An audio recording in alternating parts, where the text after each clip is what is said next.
Five Nights at Freddy's 2 was inevitable. The first movie, while not amazing, it's fun. Like, it is just legitimate fun beginning to end. You know, it really could have benefited from being a rated R movie and not PG-13, but it was still fun. The sequel, while it is still fun, I feel like the plot, the story, is a bit of a mess. Now, I could just be looking too much into it. Since the first movie's come out, I've only played the first game. I've never played the second one. So I don't know how closely it follows the second game, like story elements of the second game, because I know the basis of all of the games is you're in the restaurant. You don't leave. You're the night watchman. So the fact that we leave the restaurant, it's like, obviously doesn't follow it exactly. But like the general story, I don't know how closely it follows it. But we're shown right at the beginning of the movie the original Freddy Fazbear's open. It's busy, and that's when we see a child unfortunately die. We don't see the kid actually killed, which is good. But the kid screams, she falls dead, and there's it's shown like there's stab wounds in her back. It's like, okay, cool. And apparently she possesses one of the animatronics, and her ultimate goal is to why am I drawing a blank? Ultimate goal is to get revenge on the parents who didn't believe her, because she saw the rabbit, Matthew Lillard's character, take a kid into the back, and she's trying to tell the parents, and the parents are like, get away from me. Like, oh, adults are talking, and they're shooing her away, they're brushing her off like adults sometimes do to children. So she wants revenge on these kids because she feels like she is dead because of them. But when we get to the end of the movie, a character we meet earlier shows back up, and there's a twist of who he's related to, and it's like, oh, okay, convenient. And it's revealed that this person wants to keep the legacy alive of Matthew Lillard's character. It's like, okay, so is the child possessing the animatronics,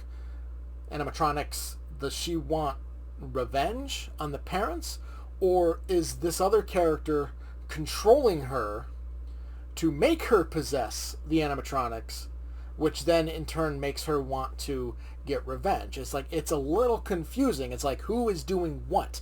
Who is doing why? Why is happening? I don't, it's a little confusing. I could be looking too much into it. It's just could just be mindless fun.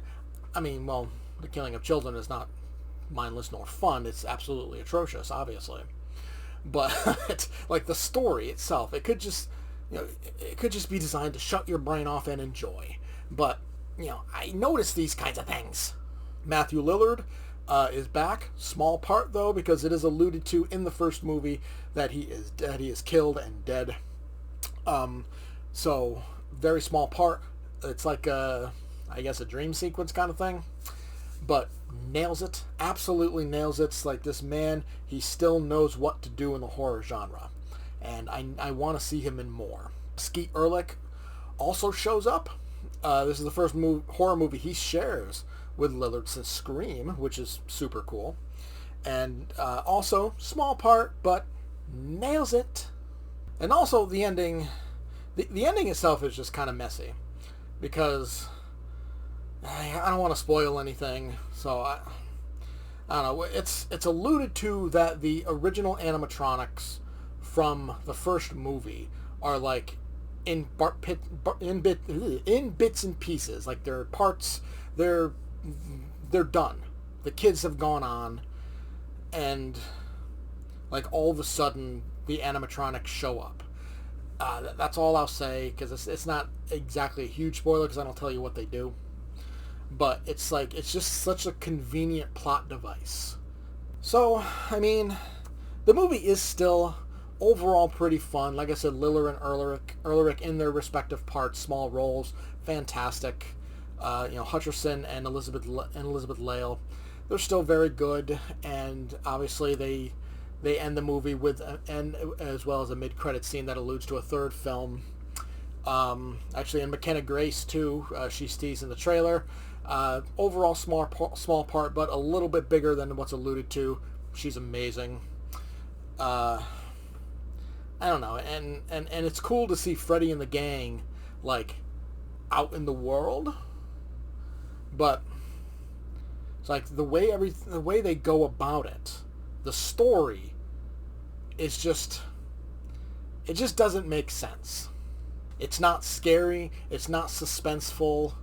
I mean, the scariest part was the beginning of the movie with, Lillard's bunny stalking this girl, and like right before he does something, and so it's like that's the scariest part, and the rest of the movie is just, well, the story. I mean, there's still like parts that are still fun, like I said, but it's just the story. Like for me, like I can't get past the fact that the story is just so messy.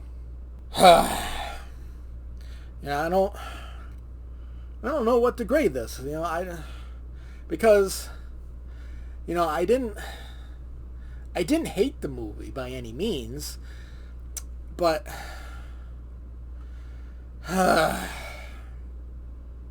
don't know. C+. Thanks for watching this episode of Fatman Inc Horror. Please leave a like and subscribe if you enjoyed, and to see more horror reviews as Fatman Inc Horror begins to take shape. Thanks for watching, and I'll see you next time.